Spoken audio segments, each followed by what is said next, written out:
ॐ अज्ञानतिमिरान्धस्य ज्ञानाञ्जनशलाकया चक्षुरुन्मीलितं येन तस्मै श्रीगुरवे नमः। श्रीचैतन्यमनोभीष्टं स्थापितं येन भूतले स्वयं रूपः कदा मह्यं ददाति स्वपदान्तिकम्।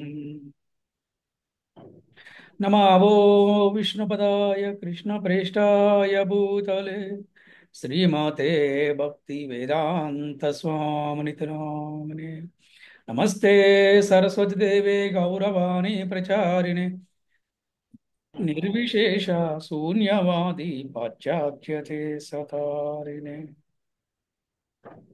जय श्री कृष्ण चैतन्य प्रभु नित्यानंद श्री अद्वैत गदाधर श्रीवासादि गौर भक्त वृंद। हरे कृष्णा कृष्ण कृष्ण हरे हरे हरे राम राम राम हरे हरे। ओम नमो भगवते वासुदेवाय।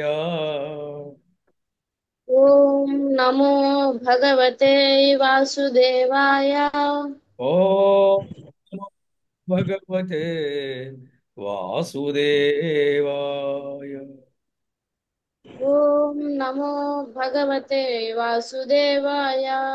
ओम नमो भगवते वासुदेवाय। ओम नमो भगवते वासुदेवाय। हरे कृष्ण। భక్తులందరికీ శ్రీకృష్ణ శుభమస్తు. అలాగే ఈనాటి భాగవత కథకి వచ్చిన భక్తులందరికీ కూడా ఆత్మీయ ఆహ్వానం పలుకుతున్నాం. హరే కృష్ణ. ఈ రోజున మనము సోత గోస్వామి గురించి మనము తెలుసుకున్నాం. సోత గోస్వామి ఎవరు? సోత గోస్వామికి అలాగే భాగవతానికి సంబంధం ఏమిటి? సుఖదేవ గోస్వామికి సోత గోస్వామికి అలాగే సుఖదేవ గోస్వామికి ఉన్నటువంటి సంబంధం ఏమిటి? అసలు ఆ సోత గోస్వామి తండ్రి ఎవరు? సూత గోస్వామి ఎలా ఆవిర్భవించారు? ఇలాంటి విషయాలన్నీ కూడా మనము ఈ రోజున మనము చెప్పుకునే ప్రయత్నం చేద్దాం.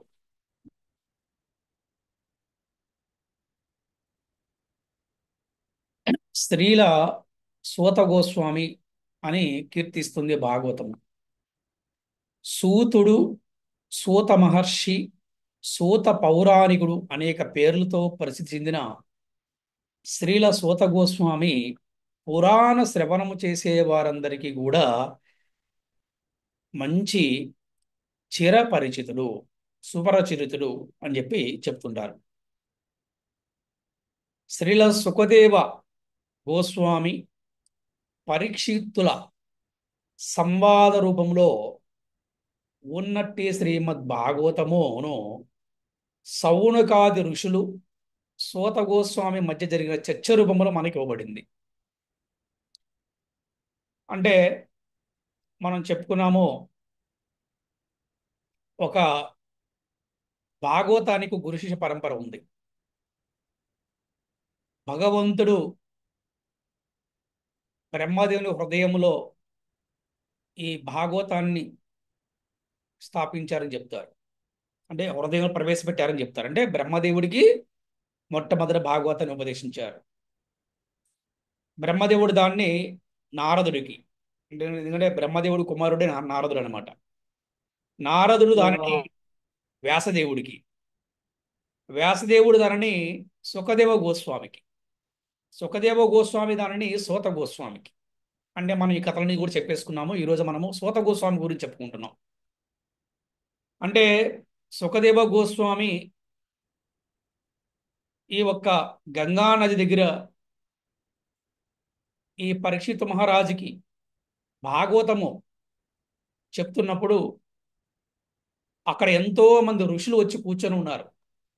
అందులో సూత గోస్వామి కూడా ఉన్నారనమాట. ఆ విధంగా సూత గోస్వామి శ్రవణం చేసి మొత్తం భాగవతం అంతా కూడా, ఆ తరువాత ఆయన నైమిసారణ్యంలో సౌనకాది ఋషులు, అంటే అక్కడ ఋషులందరికీ కూడా సూత గోస్వామి భాగవతం ప్రవచనం చేస్తూ ఉండేవారని చెప్పేసి మనకి శాస్త్రం చెప్తుందన్నమాట. ఆ విధంగా శ్రీమద్ భాగవతాన్ని శ్రీకృష్ణుడే సాక్షాత్తుగా బ్రహ్మదేవుని హృదయంలో చెప్పగా, బ్రహ్మదేవుడు దానిని తన పుత్రుడైన నారదుని తెలియజేశాడు. నారదుడు దానిని తన శిష్యుడైన వ్యాసదేవుని తెలియజేయగా, వ్యాసుడు దానిని గ్రంథస్థం చేసి తన పుత్రుడైన సుఖదేవునితో అధ్యయనం చేయించాడు. సుఖదేవ గోస్వామి దానిని పరీక్షిత మహారాజుకు వినిపించాడు. ఆ విధంగా ఈ గంగానది దగ్గర ఉన్నటువంటి పరీక్షిత మహారాజుకు వారం రోజులో ముక్తిని కలిగించే విధానాన్ని గురించి అందరూ చర్చించుకునే సమయంలో సుఖదేవుడు వచ్చి అతనికి శ్రీమద్ భాగవతాన్ని వినిపించాడు. అప్పుడు దానిని శ్రవణం చేసిన పుణ్యభాగులలో శ్రీల సూత గోస్వామి ఒకరు. ఆ సూత గోస్వామియే భాగవతాన్ని తిరిగి సౌనకాది ఋషులకు నైమిసార్యంలో వినిపించాడు అని మనకి భాగవత శాస్త్రం చెప్తుంది. ఇప్పుడు అర్థమైంది సూత గోస్వామి ఎవరంటే, ఎస్, ఎక్కడైతే పరీక్షిత మహారాజుకి భాగవతము వినిపించినప్పుడు పరీక్షిత మహారాజుతో పాటు అక్కడ ఎంతో మంది పుణ్యభాగులు ఉన్నారు. అందులో సూత గోస్వామి కూడా ఒకరనమాట. మరి ఆ విధంగా సూత గోస్వామి భాగవతాన్ని విని అక్కడ ఉన్న నైమిసారణ్యములో ఉన్నటువంటి ఈ ఒక్క మునులకి, అక్కడ ఉన్నటువంటి ఋషులందరికీ కూడా సూత గోస్వామి భాగవతాన్ని తిరిగి అక్కడ వీరందరికీ కూడా వినిపించాడు అని మనకి శాస్త్రం చెప్తుంది. అలాగే ఈ విశ్వం మొత్తం కూడా నిక్షిప్తమయ్యే రీతిలో బ్రహ్మదేవుడు ఒక చక్రాన్ని సృష్టించాడని వాయవీయ తంత్రంలో చెప్పబడింది. అటువంటి చక్రం యొక్క పిడి నైమిసార్యంలో ప్రతిష్ఠించబడిందంట. అటువంటి గొప్ప ప్రదేశమైనటువంటి నైమిసారణ్యం యొక్క ప్రస్తావన వరాహ పురాణంలో కూడా ఉన్నది. నైమిసారణ్యంలో యజ్ఞం చేయడం ద్వారా దానవుల బలాన్ని నశింపజేయవచ్చునని ఆ పురాణంలో చెప్పబడింది. ఎవరైతే ఈ నైమిసారణ్యంలో యజ్ఞం చేస్తారో వారందరూ దానవులు, అంటే రాక్షసులు, వాళ్ళ బలాన్ని నశింపజేయొచ్చంట ఎక్కడ? నైమిసారణ్యంలో యజ్ఞం చేయడం ద్వారా. ఈ విధంగా బ్రాహ్మణులందరూ కూడా యజ్ఞాచారం చేయడం కోసం నైమిసారణ్యాన్ని ఎంచుకున్నారు. అలాగే మహర్షులు సర్వదా జనులకు శుభాన్ని కలిగించడానికి సంకల్పించి ఉంటారు. ఏ విధంగా వారికి సుఖశాంతులు కలిగించాలనే వారు ఆతురత పడుతూ ఉంటారు. కాబట్టి అందుకే అక్కడ సౌనకొని అధ్యక్షతలో వృక్షులందరూ కూడా పవిత్రమైన నైమిసారణ్యములో సమకూడి యజ్ఞ నిర్వహణకు సిద్ధపడ్డారు. మరి కలియుగం ఎటువంటిది? దోషసాగరము, అలాగే దోషనిది. కాబట్టి ఏదైనా కార్యాన్ని ఆరంభిస్తే దాని ఫలితము నిశ్చయంగా లభిస్తున్న నమ్మకం ఉండదు. ఎక్కడో మనకు కొద్ది సందేహం ఉంటుంది. ఎందుకంటే ఈ కలియుగం అటువంటిది అనమాట. అది హోమం చేసిన, యజ్ఞం చేసిన, పూజ చేసిన, అభిషేకం చేసినా కూడా జనరల్ అనిపిస్తుంది అనమాట. అయినప్పటికీ ఋషులు తమ వంతు బాధ్యతగా యజ్ఞ దీక్షను చేపట్టారు. ఈ యజ్ఞం చేసేటప్పుడు అక్కడ ఉన్నటువంటి ఆ ధూమము, అంటే ఆ పొగ, దాంతో వీరి శరీరాలకు నలబడిపోయినాయి. కానీ వారికి నిజమైన పూర్ణ లాభాన్ని చేకూర్చడానికి సూత గోస్వామి అర్థించారు. అంటే ఆ, వాళ్ళకి ఒక మంచి పూర్ణ లాభం, అంటే పూర్తిమైన లాభాన్ని చేకూర్చాలనుకున్న సూత గోస్వామి. అప్పుడు సూత గోస్వామి నుండి వారందరూ కూడా గోవింద పాదపద్మ మకరందాన్ని పానము చేయడం మొదలుపెట్టగానే వారికి వాస్తవమైన తృప్తి కలగసాగిందంట. అది. సో ఏంటి ఆ గోవింద పాదపద్మ మకరందం అంటే ఏంటిది? భాగవతం అనమాట. అంటే వారు యజ్ఞం చేసినప్పటికీ కూడా వారికి సంపూర్ణ లాభం చేకూర్చడం కోసం సూత గోస్వామి వారందరూ కూడా భాగవతాన్ని వినిపించడం వల్ల వారందరికీ కూడా తృప్తి కలిగింది అని చెప్పడం జరుగుతుంది. మరి ఒకరోజు ఋషులందరూ కూడా యజ్ఞాగ్ని ప్రజ్వరిల్ల చేసి ప్రాతకాల కర్మలను పూర్తి చేసిన తర్వాత శ్రీల సూత గోస్వామికి ఉన్నత ఆసనాన్ని సమర్పించి భక్తి ప్రపత్తులతో ప్రశ్నించడం మొదలుపెట్టారు. ఆ విధంగా సూత గోస్వామి వ్యాసాసనాన్ని స్వీకరించాడు. శ్రీల వ్యాసదేవుడు సర్వజనులకు సర్వ ధర్మ ప్రబోధకుడు కనుక ఆయన మనస్సు నెరిగి తద్రీతిగా బోధ చేయని వాడు నిజమైన వ్యాస ప్రతినిధి అవుతాడు. అటువంటి వ్యాస ప్రతినిధి 4 విధములైన దోషాలకు అతీతంగా ఉంటాడు. అందుకే మన ఇస్కాన్లో 4 నియమాలు తప్పకుండా పాటించాలని చెప్తుంటారు అనమాట. ముఖ్యంగా వ్యాస పీఠాల మీద కూర్చునే ఆ గురుస్థానం ఉన్నటువంటి వ్యక్తి ఈ భగవద్గీత భాగవత ప్రవచనాలు చేసేవారు 4 నియమాలు కనుక పాటించకపోతే వారికి వ్యాస ఆసనం మీద కూర్చునే అర్హత లేదు అని చెప్తున్నారు. ఆ విధంగా మాంసభక్షణ, మత్తు పదార్థము, అక్రమ పురుష సంబంధాలు, జోదము అనేవి 4 ప్రధాన దోషాలు అన్నమాట. ఈ 4 నుండి దూరంగా ఉండట్టి నిష్కలంక చరిత్రుడే వ్యాసాసనాన్ని అధిష్ఠించడానికి అర్హుడు. వ్యాసాసనం అంటే తెలుసు కదా మీ అందరికి కూడా. ఎవరైతే ప్రవచనాలు చెప్తుంటారో వాళ్ళు కూర్చునే ఆ ఒక్క సీటుని ఏమంటారంటే వ్యాసాసనం అంటారు అన్నమాట. ఈ వ్యాస ప్రతినిధి దోషాతీతుడి కాకుండా వేదశాస్త్రాలను నిష్ణాతుడై ఉండాలి. రామాయణ భారతాల వంటి ఇతిహాసాలు కూడా వేదములోని భాగాలే కాబట్టి ఆచార్యుడు లేదా గోస్వామి ఈ శాస్త్రాల్లో నిష్ఠాతుడై ఉండాలి. శ్రీల సూత గోస్వామి పాపరహితుడే కాకుండా శాస్త్రాల నిష్ఠాతులని కూడా సౌనకాది ఋషులకు తెలుసు. అందుకే వారు స్పష్టంగా పయాకలు పురాణాని సేతి హసాని చానగు అని అన్నారు. అంటే ఓ సూత గోస్వామి మీరు సంపూర్ణంగా దోషరహితులు. ధర్మశాస్త్రాలలో పురాణేతి ఇతిహాసాలలో పరమనిష్ఠాతులు. భగవద్ అవతారమూర్తి అయిన వ్యాసదేవుడు రచించినటువంటి శాస్త్రములన్నింటిలోనూ సూత గోస్వామి నిష్ఠాతుడు. భౌతిక జ్ఞానము తత్వజ్ఞానమునందు నిష్ఠాతులని ఇతర మునుల గురించి కూడా ఆయనకి తెలుసును. సూత గోస్వామి పరమ సౌమ్యుడు కనుక గురువులు ఆయనకు వినమ్ర శిష్యునికి అనుగ్రహించని గుహ్యమైన జ్ఞానాన్ని తెలియజేశారు. నిజానికి ఆధ్యాత్మిక విజయ రహస్యం ఇదియే. ఏంటి విజయ రహస్యం అంటే ఏ శిష్యుడైతే వినయముతో ఉంటాడో వినమ్రతో ఉంటాడో గురువుకు సంపూర్ణమైన శరణాగతి పొందుతాడో అటువంటి శిష్యుడికి పరమ గుహ్య జ్ఞానాన్ని తెలియజేస్తారంట. పరమ గుహ్య జ్ఞానం అంటే ఈ ఈ శిష్యుడికి కనుక అర్హత ఉందనుకున్నప్పుడు తప్పకుండా గురువు ఆ విధంగా వారికి ఒక మంచి జ్ఞానాన్ని బోధిస్తాడు. ఇదే నిజానికి ఆధ్యాత్మిక విజయ రహస్యం ఇదేనమాట. అందుకే మన గురువాష్టకంలో చెప్తారు యశా ప్రసాదాత్ భగవత్ ప్రసాద యశా ప్రసాదన్న గతి కుతోపి అని శ్రీల విశ్వనాథ చక్రవర్తి ఠాకూర్లు గురువాష్టకములు కీర్తించారు. అంటే పొద్దున్నే మనము ఆ మన టెంపుల్స్ 4:30కి మంగళారతి చేస్తారు కదా. ఆ మంగళారతి చేసేదాన్ని మంగళారతి చేసేటప్పుడు మన వాళ్ళందరూ కూడా ఒక పాటని కీర్తన చేస్తూ ఉంటారు. ఆ కీర్తన ఏంటంటే దాన్ని గురువాష్టకం అంటాం. సంసారదావానలలీడలోక త్రణాయ కారుణ్యగణగణత్వం ప్రాప్తస్య కళ్యాణ గుణానవస్య వందే గురో శ్రీచరణారవిందం. ఇలా స్టార్ట్ అవుతుంది అనమాట. ఇలా స్టార్ట్ అయ్యి ఈ విధంగా యశ ప్రసాదాత్ భగవత్ ప్రసాదో యశ ప్రసాదన్న గతి కుతుపోపి అని గురువాష్టంలో కీర్తించారు. అంటే ఏంటి? గురుదేవునికి ప్రియమును కలిగించడం ద్వారానే ఎవరైనా కృష్ణునికి ప్రియాన్ని కలిగించగలరు. ఇది గుర్తుపెట్టుకోవాలి.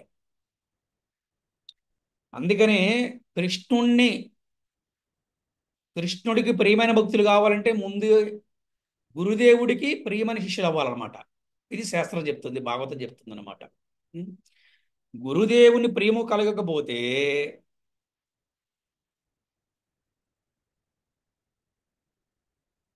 ఆధ్యాత్మిక ప్రగతిలో గొప్ప అవరోధము కలుగుతుంది, గొప్ప ఉపద్రవం వాటిల్లుతుంది.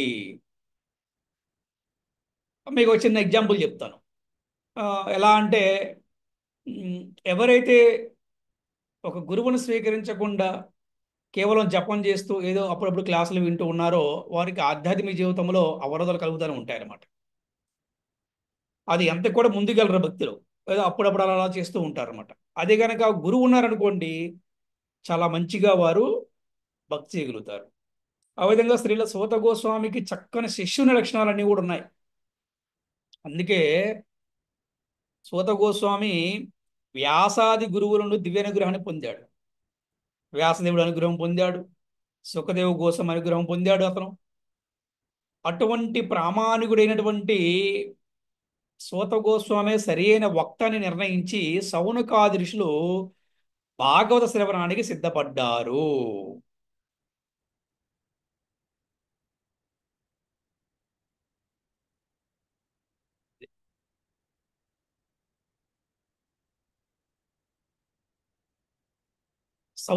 సూత గోస్వామి అంత గొప్ప భాగవతుడు అనమాట ఆయన.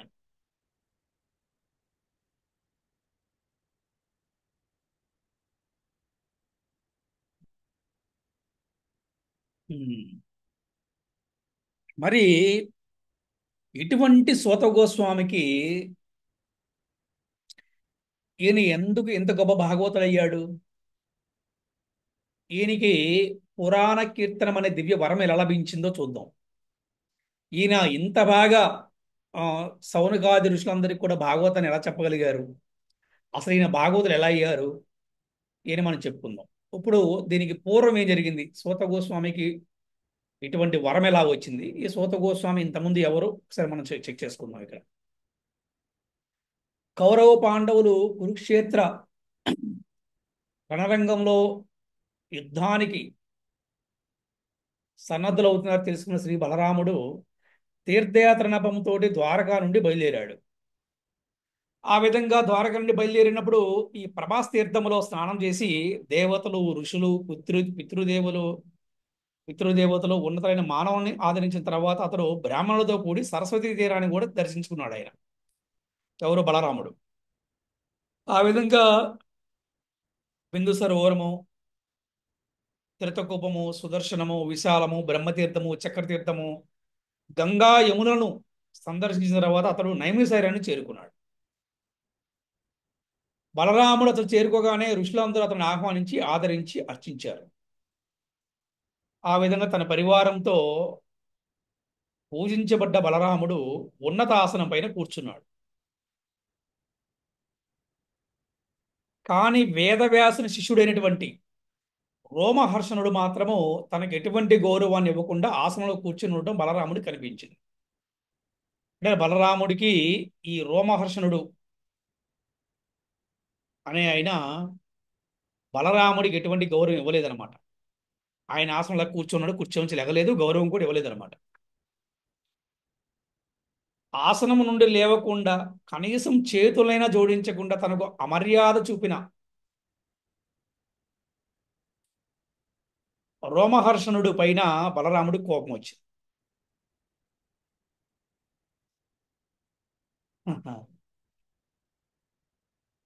ఆ కోపానికి ఆయన ఆగ్రహం వచ్చింది.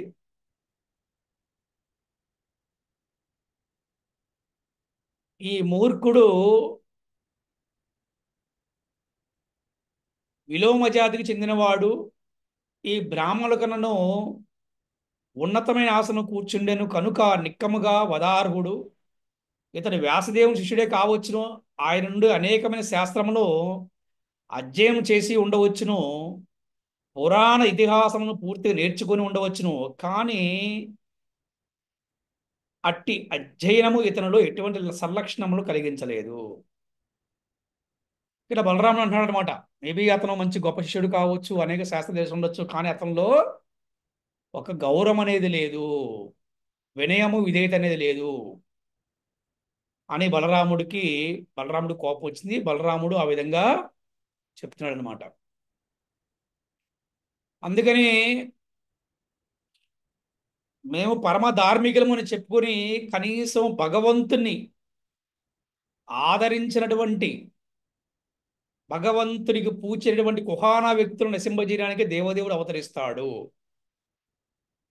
ఆ విధంగా బలరాముడు పని అదేనమాట. సో బలరాముడు అధర్మపరులను వధించే కార్యక్రమాన్ని ఆపివేశాడు. అయినా కూడా కుశగ్రాసంతో తాకి రోమహర్షుని వధించాడు దెబ్బకి. ఏంటి, అతని గౌరవం అని చెప్పేసి రోమహర్షుణ్ణి చంపేశాడు, అంటే వధించేశాడు. కేవలం కుశగ్రాసముతో తాకి రోమహర్షుని వధించడం అనేది బలరాముని అద్భుత శక్తికి నిదర్శనం అనమాట. అది అందరూ చేయలేరు. ఎవరిని చంపాలంటే ఏం కావాలి? బాణం కావాలి, అది కత్తి కావాలి, అది గద కావాలి, ఏదో ఏదో గొడ్డలు కావాలి. కానీ ఏంటి, జస్ట్ కుశగ్రాసం అంటే చాలా చిన్న ఇదనమాట. దాంతో ఆయన ఆ, చంపేశాడు. అది బలరాముడి యొక్క అద్భుత శక్తి నిదర్శనం. అది అందరూ చేయలేరు అనమాట. అది చూసిన ఋషులందరూ కూడా ఆ, చాలా ఏంటంటే చాలా బాధపడ్డారు. హే ప్రభు, నీవు గొప్ప అధర్మ కార్యాన్ని చేశావు. యదునందన, ఉమ్, మేము ఇతనికి బ్రహ్మాసనాన్ని సమర్పించి దీర్ఘాయును ప్రసాదించాము. కానీ నిజానికి నీవు యోగీశ్వరుడు కనుక నిన్ను ఏ శాస్త్రము ఆదేశించలేదు. అయినప్పటికీను ఈ బ్రాహ్మణ వధకు నీవు ప్రాయశ్చితం చేసుకుంటే జనులందరూ నీ ఉపమానాన్ని అనుసరిస్తారు అని వినిపించుకున్నారు. అప్పుడు బలరాముడు వారి మాటలు మన్నించి, ఋషులారా, మీరు చెప్పినట్లుగానే ఈ వధకు ప్రాయశ్చితం చేసుకుంటాను. కనుక తొలుత చేయవలసిన కార్యం ఏమిటి చెప్పండి. నా శక్తితో దీర్ఘాయువును బలమును ఇంద్రియ శక్తిని నేను కలుగు చేయగలను అని అన్నాడు. ఎవరు? బలరాముడు. అంటే క్షణికావేశం అంటారనమాట. మళ్ళీ కొద్దిగా అయినా రియలైజ్ అయ్యి ఈ విధంగా చెప్పారు బలరాముడు. ఓకే, తప్పకుండా నేను ప్రాయశ్చితం చేసుకుంటాను. యాక్చువల్గా బలరాముడు ఎవరో కాదు, సాక్షాత్ భగవంతుడి యొక్క ప్రధానమైనటువంటి అంశం. అందుకే ఆది గురువు అంటారు. బలరాముడు భగవంతుడు సమానమైన వాడు. అందుకని ఏ శాస్త్రం కూడా ఆదేశించలేదు ఆయన, ఎందుకంటే ఆయన భగవంతుడు సమానం కాబట్టి. కానీ వారు కనుక ప్రాయశ్చితం చేసుకుంటే ప్రజలందరూ కూడా దాన్ని ఆచరిస్తారు, అనుసరిస్తారు.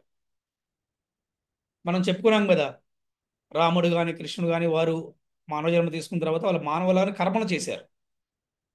ఎందుకంటే అందరూ కూడా ఆ కర్మలు చేస్తారు కాబట్టి. లేకపోతే ఏమనుకుంటారు, రాముడు చేయలేదు కాబట్టి మేము కూడా చేయము, కృష్ణుడు చేయలేదు కాబట్టి మేము కూడా చేయమని చెప్పి అంటారు అనమాట. అందుకని ఇక్కడ బలరాముడు కూడా ఆ విధంగా, ఓకే మీరందరూ ఉమ్, అడుగుతున్నారు కాబట్టి తప్పకుండా నేను చేస్తాను, ప్రయత్నం చేసుకుంటాను.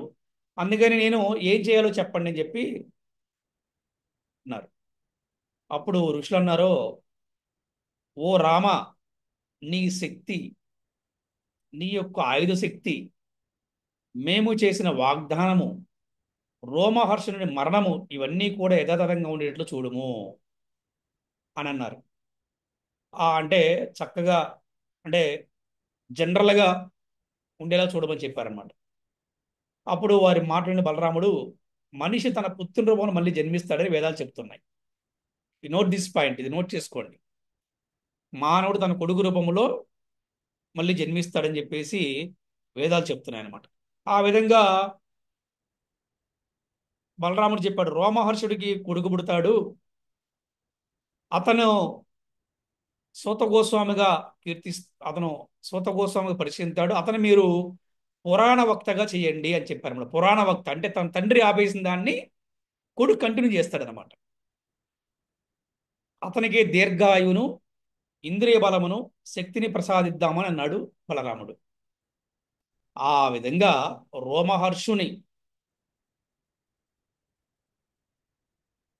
రోమహర్షుడి యొక్క కొడుకున సూత గోస్వామికి పురాణ వక్త స్థానం లభించింది.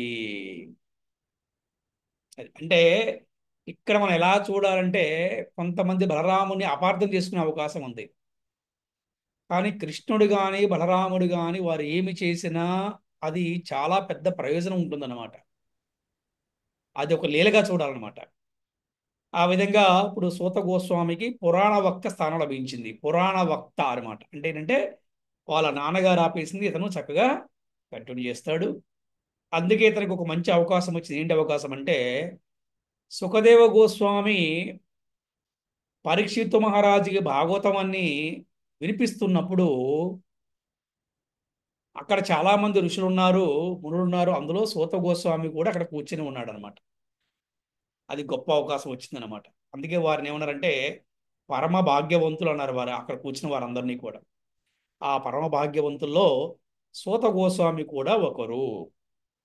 ఈ విధంగా శ్రీ బలరాముని అనుగ్రహం వలన దీర్ఘాయువు, ఇంద్రియ పటుత్వం అన్నీ కూడా సూత గోస్వామికి లభించాయి. ఇంద్రియ పటుత్వము, గోస్వామిని ఎవరిని అంటారంటే ఇంద్రియాలను నిగ్రహించే వాడిని గోస్వామి అంటారు. మనం ఇంతకుముందు చెప్పుకున్నాం. యాక్చువల్గా సుఖదేవుడు, సుకుడు అనే పేర్లతో ఉన్నటువంటి ఆ సుఖదేవుణ్ణి మన శ్రీల ప్రభుపాద గారు భాగవతంలో ఎన్నోసార్లు కూడా సుఖదేవ గోస్వామిని కీర్తించారు. మనం చెప్పుకున్నాము క్లాస్లో. సుఖదేవ గోస్వామిని కీర్తించారు. ఎందుకు కీర్తించారంటే, గోస్వామి ఎందుకు కీర్తించారంటే ఆయన చిన్నతనం నుంచే, అంటే యుక్త వయసు నుంచే ఆయన, యవ్వన వయసు అప్పటి నుంచే ఆయన ఇంద్రియాలని నిగ్రహించుకున్నాడు. ఆయన ఎవరైతే ఇంద్రియాలని కంట్రోల్ చేయగలుగుతారో, అంటే ఇంద్రియాలకు దాసులు అవ్వకుండా కృష్ణుడికి దాసులు అవుతారు. కృష్ణుడు దాసులైన వాడికి ఇంద్రియాలు వారి కంట్రోల్ ఉంటాయి. వారిని ఏమన్నారు? గోస్వామి అన్నారన్నమాట. ఆ విధంగా బలరాముడు అనుగ్రహం వలన దీర్ఘాయు వచ్చిందంట, అలాగే ఇంద్రియ పటుత్వం కూడా వచ్చిందంట. ఎవరికి? సూత గోస్వామికి. ఇక ఆ తర్వాత బలరాముడు ఈ ఋషుల కోరిక మేరకు ఒక దానవుని కూడా వధించాడు. ఆ దానవుడు పేరు బల్వలుడు అనే దానవుడు వధించాడు. ఆ విధంగా అక్కడి నుంచి బలరాముడు అక్కడి నుంచి మళ్ళీ వేరే ప్రాంతానికి వెళ్ళిపోవడం జరిగిందనమాట. ఇకపోతే అటువంటి సూత గోస్వామిని ఆహ్వానించి నైమిసారణ్య ఋషులు ఉన్నత ఆశ్రమం సమర్పించారంట. వినమ్రంగా ప్రశ్నలు వేశారు. తన హృదయంలో ఉన్న కృష్ణ భక్తిని వెల్లడి చేశారు. ఋషులు వినమ్రపూర్వకమైన ప్రశ్నలు చేసి సంతుష్టుడైన సూతుడు వారి కృతజ్ఞత తెలిపి సమాధానములు చెప్పడానికి ఉద్యుక్తుడై తొలుత సుఖదేవ గోస్వామిని కీర్తించాడు. ఈ పాయింట్ నోట్ చేసుకోండి.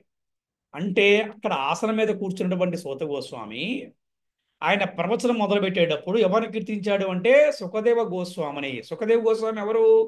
వారి యొక్క గురువు.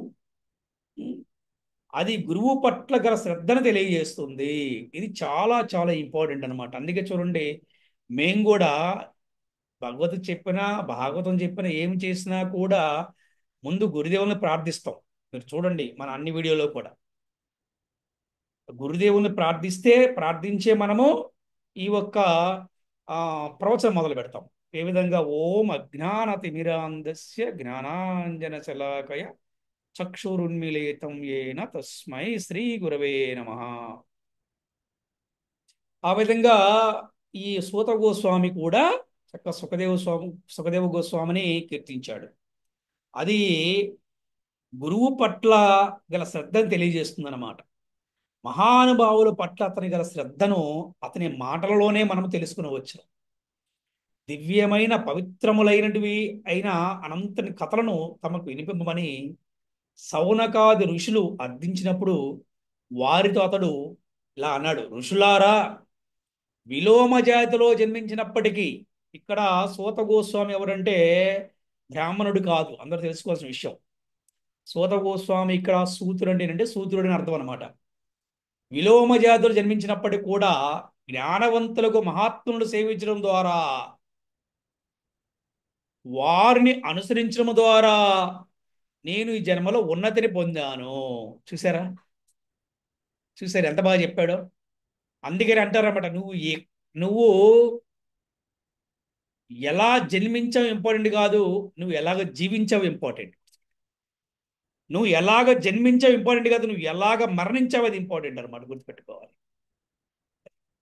అలాగా చూడండి, సూత గోస్వామి చెప్తున్నాడు ఈ విధంగా ఎంతో వినయంతో: ఋషులారా, విలోమ జాతిలో జన్మించినప్పటికీ జ్ఞానవంతులకు మహాత్ములను సేవించడం ద్వారా, వారిని అనుసరించడం ద్వారా నేను ఈ జన్మలో ఉన్నతిని పొందాను. అటువంటి మహాత్ములతో కేవలం సంభాషించడం ద్వారానే హీన జన్మల వలన కలిగడి అయోగ్యతల నుండి మనిషి పరిశుద్ధుడవుతాడు అని అన్నాడు అనమాట. చూడండి, భాగవత శ్రవణం చేశాడు సూత గోస్వామి. ఇంకేం చెప్తున్నారు అలాగే, మహాత్ములను సేవించడం ద్వారా, అంటే సాధువులకి, వైష్ణవులకి, బ్రాహ్మణులకి సేవ చేయటం, అలాగే వారిని అనుసరించటం, చూసారా, ఇవన్నీ కూడా ఉన్నతమైనటువంటి యోగ్యతను పొందుతారంటే ఏ మనిషి అయినా కూడా. ఉం? అలాగే అటువంటి మహాత్ములతో సంభాషించడం. ఎటువంటి సంభాషణ? భక్తిపరమైనటువంటి సంభాషణ, కృష్ణ లీలల గురించి సంభాషణ, కృష్ణ కథల గురించి సంభాషణ. ఇటువంటి సంభాషణ జరగడం వల్ల, హీన జన్మల వల్లనే కదా ప్రతి ఒక్క మనిషి కూడా బాధపడుతూ ఉంటాడు, దుఃఖంతో ఉంటాడు, ఏడుస్తూ ఉంటాడు. అవన్నీ కూడా పోతాయంట, వాడికి మనిషి పరిశుద్ధుడవుతాడంట.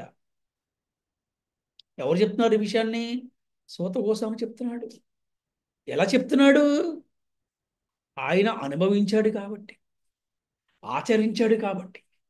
అదే అంటారు కదా, ఆచరించి బోధించిన వాడిని ఏమన్నారు? ఆచార్యుడు అన్నారు. అటువంటి వారే గురువులు అంటారన్నమాట.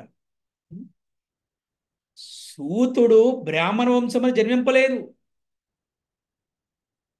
విలోమ జాతి యందు జన్మించినప్పటికీను అతడు కృష్ణ సంబంధ విజ్ఞానమును సుఖదేవుడు, వ్యాసదేవుని వంటి మహనీయుల ద్వారా, ప్రామాణికుల ద్వారా నేర్చి ఉన్నాడు. ఇది కూడా నోట్ చేసుకోండి మీరు, చక్కగా, చాలా చాలా ఇంపార్టెంట్.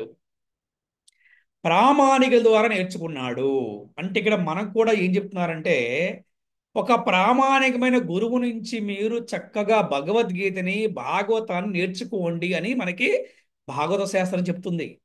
మరి ఎవరు ప్రామాణికులు అంటే, ఇక్కడ మీరు చూడండి, సూత గోస్వామికి గురువు సుఖదేవుడు, సుఖదేవుడికి గురువు వ్యాసదేవుడు అంటే తండ్రే.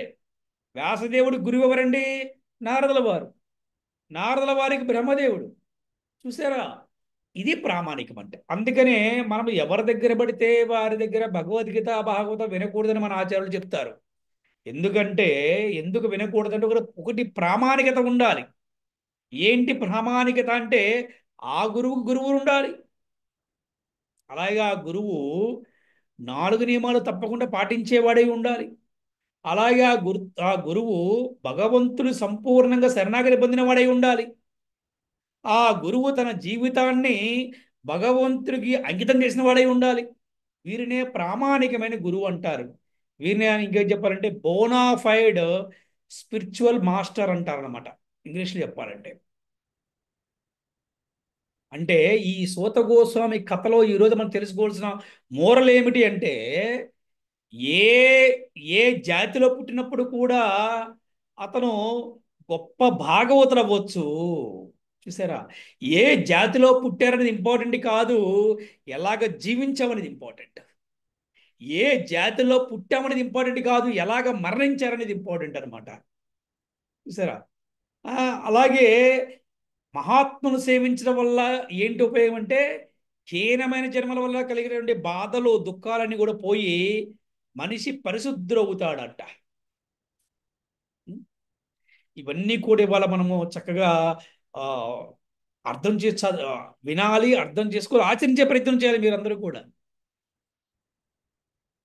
ఆ విధంగా సూత గోస్వామి పరమ యోగ్యుడు కాబట్టే నైమిసారిన ఋషులు అతని నుండి భాగవతం వినాలనుకున్నారంట. చూసారా, సూత గోస్వామి ఎందుకు, ఎంతో మంది ఉంటారు కదా. సూత గోస్వామి బ్రాహ్మణుడు కాదు కదా. మరి ఎందుకు సూత గోస్వామి అంటే, ఇక్కడ బ్రాహ్మణుడా లేకపోతే క్షత్రియుడా, వైశ్యుడా, శూద్రుడా మ్యాటర్ అది కాదు. ఎవరైతే భగవంతుడి పట్ల విశ్వాసం ఉందో, గురువుకి, భగవంతుడికి సంపూర్ణమైన శరణాగతి పొందాడో, ఎవరికైతే ఒక ప్రామాణికత ఉందో అది ఇంపార్టెంట్. ఇక్కడ అతను ఏ కులంలో పుట్టాడని చాలా అసలు ఇంపార్టెంటే కాదనమాట. అందుకని ఏం చెప్తున్నారు, కృష్ణ సంబంధ విజ్ఞానాన్ని ప్రామాణికులు ఉండే వినాలి, ప్రామాణికులు ఉండే వినాలి. తరువాత దాన్ని అతడు ప్రామాణికంగా ప్రచారం చేస్తే మరింత యోగ్యని పొందుతాడు. ప్రచారం చేస్తే మేమంతా ప్రచారం చేయడం కోసమే అన్నమాట ఈ విధంగా చెప్పడం. ప్రచారం చేస్తే ఏమవుతారు? మరింత యోగ్యతని పొందుతారు. ప్రచారం చేయటం వల్ల కూడా శక్తి వస్తుందండి.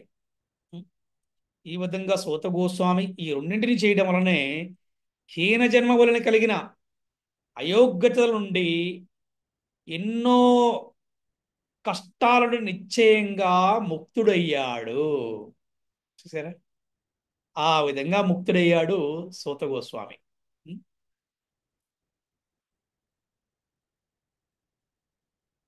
పరతత్వం అనేది అనంతమైనది. అంటే జ్ఞానము, భగవంతుడు తెలుసుకుంటాం చాలా అనంతమైనటువంటిది అనమాట. ఏ జీవుడు కూడా తన పరిమిత శక్తి ద్వారా అనంతమైన దాని గురించి తెలుసుకోలేడు. శ్రీకృష్ణుడు తన అవ్యక్త రూపంలో సర్వత్రా వ్యాపించున్నాడు. అందుకే ఉంటారు కృష్ణం సర్వమయం. కృష్ణుడు అన్ని చోట్ల ఉన్నాడు, సర్వత్రా వ్యాపించి ఉన్నాడు. అతడే సకల జీవ హృదయాలలో పరమాత్మ రూపములో విరజామానుడై ఉన్నాడు. అందుకే ఉంటారు శ్రీకృష్ణ పరమాత్మ అంటారు. శ్రీకృష్ణ పరమాత్మ అంటే వింటానికి బాగుంది, కానీ ఇంకొకరి పేరు పెట్టి పరమాత్మ అంటే వింటానికి బాగోదు. అందుకే భగవంతుడి గురించి నాకు అంతా తెలుసు అనడం బుద్ధి తక్కువతనానికి గుర్తు. నాకు అన్ని తెలుసు భగవంతుడి గురించి, నాకు భాగవత మతం తెలుసు, నాకు భగవద్గీత మతం తెలుసు, నేను ఏదేం చేసి చెప్పుతాను, ఏ ప్రశ్న సమాధానం చెప్తాను అనుకుంటాం అనేది మాత్రం బుద్ధి తక్కువ పని అని చెప్పి చెప్తున్నారు ఇక్కడ. సూత గోస్వామి అటువంటి తప్పిదం ఎప్పుడు చేయలేదు. పక్షులు తన శక్తి అనుసారము ఆకాశములో ఎత్తుకెగిరే విధంగా నాకు తెలిసినంత వరకు భగవద్లీలను వర్ణిస్తానని అతను అన్నాడు. ఇది చూసుకరా, ఇలా ఉండాలన్నమాట గురువు అంటే. ఇలా ఉండాలి భాగవతుడు అంటే. ఏం చెప్పాడు అంటే, ఒక పక్షి తన శక్తి కొదలి, తన శక్తి కొలది, తన శక్తి అనుసారము ఎంతవరకు ఎగరగలదో అంతవరకు ఎగురుతుంది అనమాట. భలే పోల్చారు చూడండి. ఆ విధంగా నాకు ఎంతవరకు తెలుసో, నేను ఎంతవరకు మా గురుదేవుని శ్రవణం చేశానో, నేను ఎంతవరకు మా గురుదేవుని నుంచి నేర్చుకున్నానో, నాకు అంతవరకే తెలిసినంతవరకే నేను భగవంతుడు లీలను వర్ణిస్తానని అతడు చాలా వినయంగా చెప్పుకున్నాడు అక్కడ ఋషులందరికీ కూడా. ఆ నిర్ణయం అందరికి కూడా చాలా బాగుంది, మంచిగా అనిపించింది. కరెక్టే కదా, నిజానికి శ్రీకృష్ణుడే తనను గూర్చి సంపూర్ణంగా వివరించగలుగుతాడు. ఇక భక్తుడు తనకు వసగబడిన వర్ణనాశక్తిని అనుసరించి భగవద్గీతను వర్ణిస్తాడు. అంటే భగవంతుడే తన గురించి సంపూర్ణంగా చెప్పగలుగుతాడు కానీ ఇంకెవరూ కూడా చెప్పలేరు నాయన. అందుకే భగవద్గీతలో శ్రీకృష్ణ భగవానుడే కదా ఆయన గురించి ఆయనే చెప్పుకున్నాడు. అందుకే ఈ కలియుగంలో శ్రీ చైతన్య మహాప్రభు వచ్చి ఆయన భక్తి, ఆహా, ఆయన భగవంతుడు కానీ భక్తిని అవతారంలో వచ్చారు ఆయన. ఎందుకు? మనందరి కోసం, మనందరూ చూపించడం కోసం, మనందరూ తెలియజేయడం కోసం, మనందరికీ దయా కరుణ ప్రేమను కురిపించడం కోసం, మనందరిని తిరిగి స్వధామానికి తీసుకెళ్ళడం కోసం, సొంత ఇంటికి తీసుకెళ్ళడం కోసం భగవంతుడు ఎన్ని ప్రయత్నాలు చేస్తూ ఉంటాడు, ఎన్ని అవకాశాలు ఇస్తూ ఉంటాడు మానవులకి. శ్రీల సూత గోస్వామి భాగవతము చివరి వరకు కూడా మహనీయులను కీర్తిస్తూనే ఉన్నారంట. వాళ్ళని కీర్తించడం ఎప్పుడు ఆపలేదంట. మహనీయులని, మహాత్ముల్ని, భాగవతులని. భాగవతము చివరిలో అతడు శ్రీమద్ భాగవతాన్ని మహత్తర పురాణంగా వర్ణించాడు అనమాట. అంటే మహత్తర పురాణం అనమాట. అసలు ఇది మహోత్తరమైనటువంటి పురాణం. అందుకే ఈ పురాణాన్ని అమల పురాణం అన్నారు భాగవతాన్ని. ఎవరైతే శ్రీమద్ భాగవతాన్ని చక్కగా వింటారో, కీర్తిస్తారో వారు నిశ్చయంగా ముక్తి పొందుతారని దృఢంగా ప్రకటించాడు శ్రీల సూత గోస్వామి. శ్రీమద్ భాగవతం అంటే సాక్షాత్తు శ్రీకృష్ణుడు రూపమే. మహనీయులు శ్రీమద్ భాగవతాన్ని ప్రవచించేటప్పుడు శ్రీకృష్ణుడే స్వయంగా పరతత్వమును గురించి తన విశుద్ధ ప్రతినిధుల ద్వారా పలుకుతున్నాడని అర్థము. అంటే భాగవతం ప్రవచనం చెప్పేటప్పుడు కృష్ణుడే స్వయంగా పలుకుతూ ఉంటాడంట. అందుకే చెప్పారు మనకి, పలికెడది భాగవతమట, పలికించడి వాడు రామభద్రుండట. కరెక్ట్. కృష్ణుడే స్వయంగా మాట్లాడతాడంట. ఎలాగా? తన యొక్క ప్రతినిధుల ద్వారా. ఎవరు ప్రతినిధి? గురువు ద్వారా అన్నమాట. ఎవరైతే దానిని భక్తి శ్రద్ధలతో వింటారో వారు ముక్తులయ్యి, వారు భగవంతుని చేరటానికి, భగవంతుడు సేవ చేయడం కోసం వాళ్ళకి అర్హత వస్తుందంట.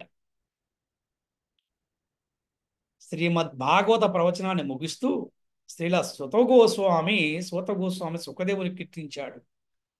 అది కూడా అతని గురువుపై గల పరిపూర్ణ శ్రద్ధను తెలియపరుస్తుంది. గురువుల అనుగ్రహము, మహనీయుల అనుగ్రహం వలనే అతనికి ఈ జన్మలో ఉన్నత స్థానం లభించింది. దానిని అతను మరిచిపోలేదు.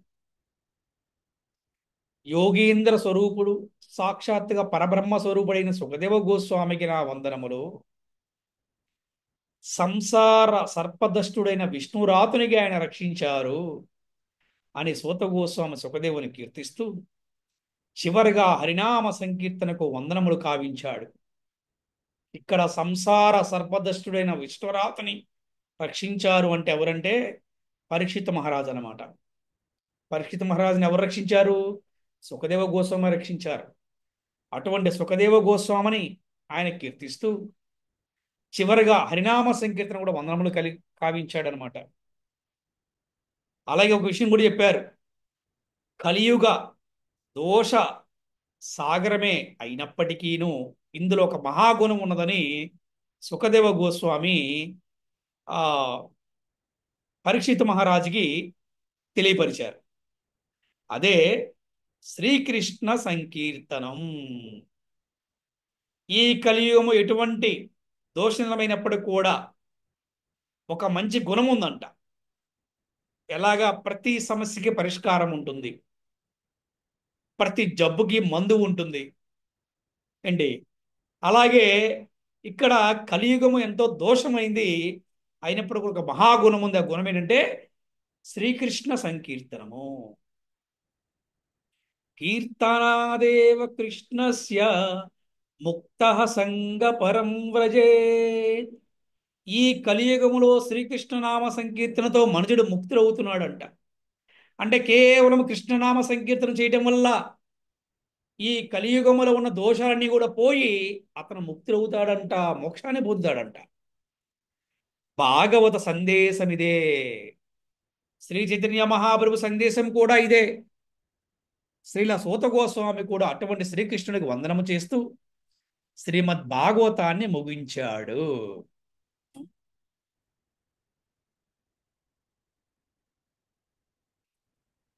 నామ సంకీర్తనం యస్య సర్వపాప ప్రణాశనం, ప్రణామో దుఃఖ సమానస్తం, నమామి హరిం పరం.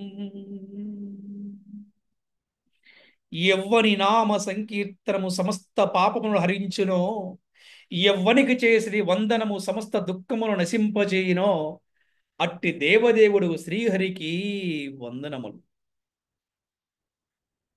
ఈ కలియుగములో ఎన్నో అనర్థాలు వస్తాయి, ఎన్నో కష్టాలు వస్తాయి, ఎన్నో ఇబ్బందులు వస్తాయి. ఇవన్నీ పోవాలి అంటే ఒకటే మార్గం అంట, అదే నామ సంకీర్తనము. శ్రీకృష్ణ భగవాను యొక్క భక్తియుత సేవ ఒక్కటే సరి అయిన మార్గమని మనకి ఆచార్యుల ద్వారా, భగవద్గీత ద్వారా మనము తెలుసుకుంటాం.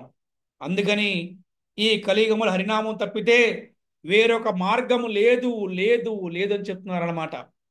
ఏ విధంగా అయితే సత్యయుగంలో ధ్యానము ద్వారా లభించింది, త్రేతాయుగంలో యజ్ఞ నిర్వహణ ద్వారా లభించింది, ద్వాపర యుగంలో అర్చన ద్వారా లభించింది, కలియుగములో కేవలము హరినామ సంకీర్తన ద్వారా లభిస్తుంది.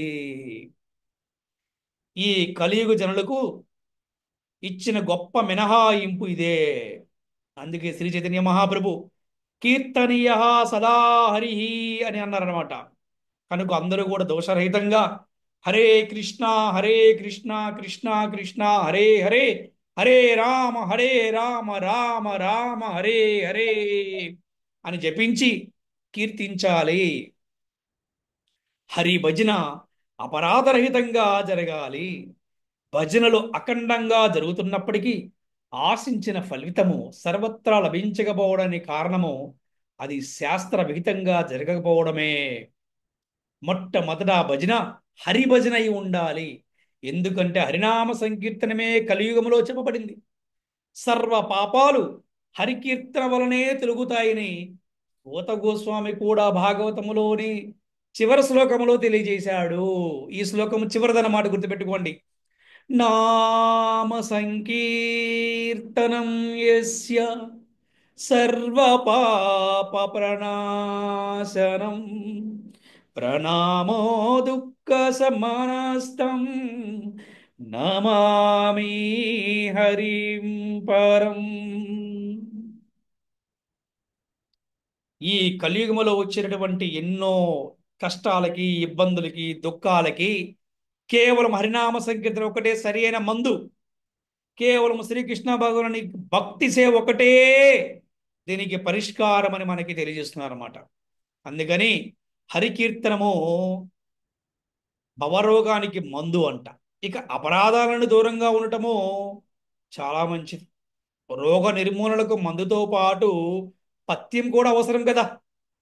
కనుక భాగవత ప్రోక్తమైన హరినామ సంకీర్తన చేపట్టి హృదయ మాలిన్యాన్ని, పాప పంకిలాన్ని శుద్ధి చేసుకొని పవిత్రాత్ములే జనులందరూ కూడా భక్తి యోగ మార్గం ప్రయాణిస్తూ సుఖభాగులయ్యెదురుగాక అని సూత గోస్వామి ఈ భాగవతాన్ని ముగించారనమాట. హరే కృష్ణ కృష్ణ కృష్ణ హరే హరే, హరే రామ రామ రామ హరే హరే. శ్రీల ప్రభుపాదికి జై, శ్రీల గురుదేవికి జై. అనంత కోటి వైష్ణవ భక్త బృందకి జై. పంచకల్పతరుభ్యశ్చ కృపా సింధుభ్యైవ చ పతితానాం పావనేభ్యో వైష్ణవేభ్యో నమో నమః. హరే కృష్ణ. హరే కృష్ణ. ఈరోజు మనము ఆ భాగవత కథలలో సూత గోస్వామి గురించి ఈరోజు మనం చక్కగా చెప్పుకున్నాం. ఈ రోజు చెప్పినటువంటి సూత గోస్వామి కథలో మీకు ఒక ప్రశ్న ఉంటే అడగవచ్చు. అలాగే ఈ రోజు చెప్పిన సూత గోస్వామి కథలో మోరల్ ఏంటి, మీకు ఏమి అర్థమైంది, అలాగే మీరు ఏ విధంగా దాన్ని ఆచరించాలనుకుంటున్నారు, అలాగే ఈరోజు క్లాస్లోని ముఖ్యమైన విషయాలు గురించి మీరు చెప్పవచ్చు. హరే కృష్ణ. నిజం ప్రభుజీ తెలియదు. పోతన మాత్యంలో మా భాగవతం చదివినంది కదా ప్రభుజీ. ఆ భాగవతం మొత్తము సూత గోస్వామి చెప్పిండు అని అన్నారు. ఇప్పుడు ఇస్కాన్ భాగవతంలో ఏమో సుఖదేవ గోస్వామి అని రాసిండు. ఇద్దరు ఒకటే అనుకుంది. ఇప్పుడు చెప్పిన తర్వాత ఇప్పుడు రోమహర్షన్ కొడుకు సూత గోస్వామి కదా ప్రభుజీ. కరెక్ట్ మాతాజీ, అవును. ఇప్పుడు తెలిసింది ప్రభుజీ. చాలా చాలా థ్యాంక్స్. ఆపకుండా భలే చూసినట్లు చెప్తుంటారు, బుక్ చూసినట్లు చెప్తారు ప్రభుజీ మీరు. చాలా చాలా బాగా చెప్తారు. హరే కృష్ణ ప్రభుజీ. Thank you Mataji. అంటే ఇక్కడ అందుకనే ప్రభుపాదుల వారి పుస్తకాలు మీరు ముఖ్యంగా భగవద్గీత భాగవతం ఎంత బాగా ప్రచారం అయ్యేదంటే ప్రభుపాదులు భగవద్గీత యథాతథం అన్నారు. అవును ప్రభుజీ. అసలు ఆ పేరు పెట్టడానికే ఎంత ధైర్యం కావాలి. ఎందుకంటే ప్రభుపాదుల వారు ఈ భగవద్గీత భాగవతం ముందు ఆయన వేదాలు కూడా స్టడీ చేశారు. అన్ని స్టడీ చేసి ఉన్నది ఉన్నట్టుగా ప్రజలకు అందించాలి అని సంకల్పం చేస్తారు. అందుకని మీకు ఈ రోజున ప్రభుపాద ఏ పుస్తకమైనా కూడా అందరికీ చాలా సులువుగా అర్థమవుతుంది అనమాట, గమనిస్తే కనుక. అందుకే ప్రభుపాదుల పుస్తకాలు చదివి చాలు ఎవరైనా భక్తులు అయిపోతారంటే, ఎంతో మంది పుస్తకాలు చదివే భక్తులు అయిపోయిన చాలా మంది ఉన్నారనమాట. అది అంతా కూడా ప్రభుపాద వారి గొప్పతనం. ఆ మహాత్ముడు ఇవాళ ఎంతమందిని ఆయన ఉద్ధరించాడు, ఎంతమంది పట్ల ఆయన దయని కరుణి ప్రేమను చూపించాడు.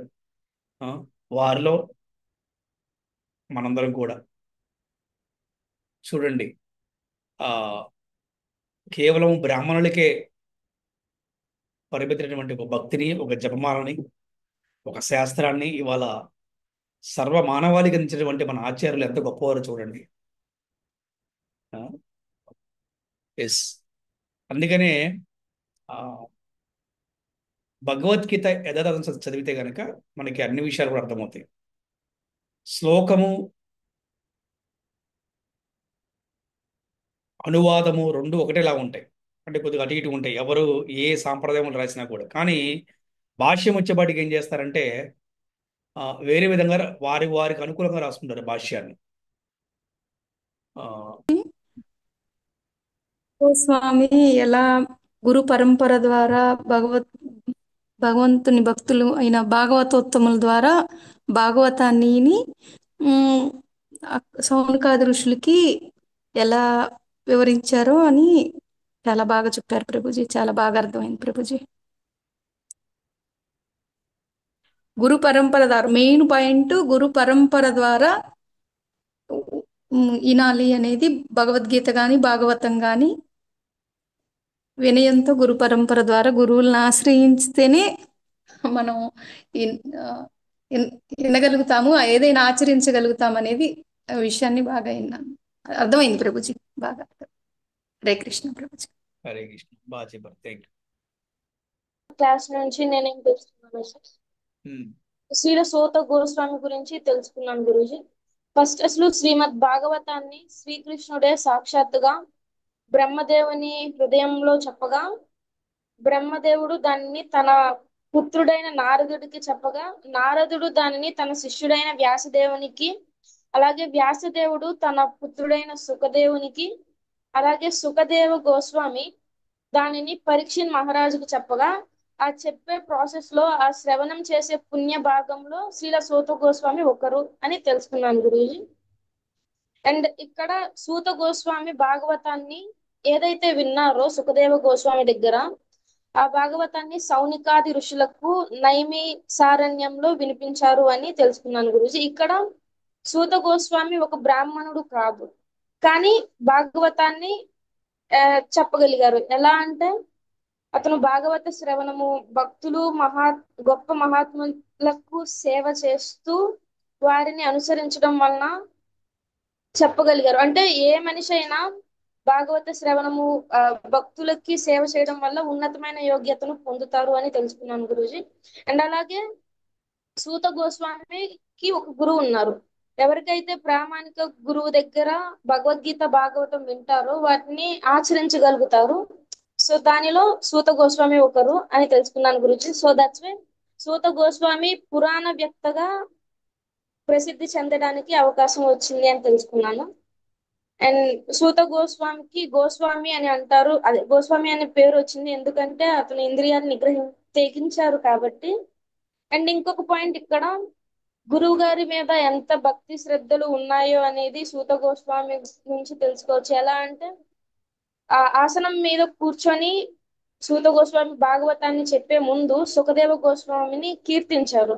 అంటే భగవద్గీత భాగవతాన్ని లేదా భగవంతునికి సంబంధించింది ఏది చెప్పినా మొట్టమొదటిగా గురువుని తలుచుకోవాలి, కీర్తించాలి అని మనకి అప్పటి నుంచే ఉంది అని తెలుసుకున్నాను గురూజీ.